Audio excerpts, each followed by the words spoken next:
પ્રધાનમંત્રી મોદી 23મી તારીખે તેમના મતાધિકારનો ઉપયોગ કરવા માટે અમદાવાદ આવ્યા હતા। પ્રધાનમંત્રી મોદી અમદાવાદના રાણીપ વિસ્તારના મતદાતા છે।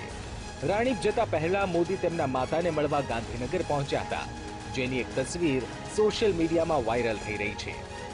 આ બે તસવીર જોઈને તમને ખ્યાલ આવી જશે કે કેવી રીતે ભેજાબાજો ફોટો એડિટિંગ સોફ્ટવેરનો ઉપયોગ કરીને જુઠ્ઠાણા ફેલાવે છે।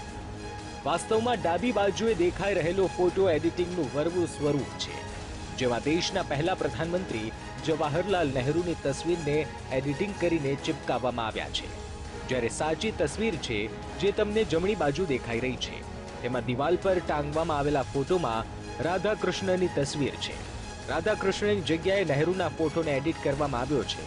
આ તસવીર સોશિયલ મીડિયામાં જબરજસ્ત વાયરલ થઈ રહી છે અને મોદીના ભાઈના ઘરમાં નહેરુની તસવીર લગાવેલી છે એવા મેસેજ સાથે લોકો શેર કરી રહ્યા છે।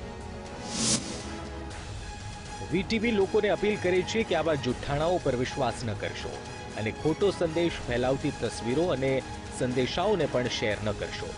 સોશિયલ મીડિયામાં જુઠ્ઠી તસવીરો કે સંદેશ અને વિડીયો ફેલાવવા એ પણ ગુનો છે। Bureau report, VTV news.